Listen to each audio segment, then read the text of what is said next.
पे आवेला घर वाले टिसेना। ए राजा जी मानब नाही हम चॉकलेट पे आवेला घर वाले टिसेना।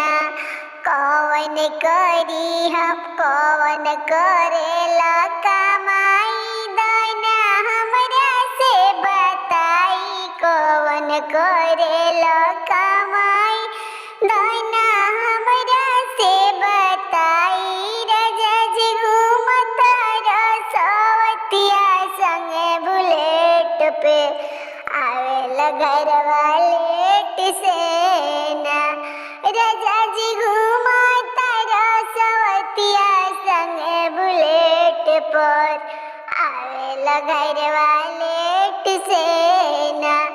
राजा जी मानब नाही हम चॉकलेट पर आवेला घर वाले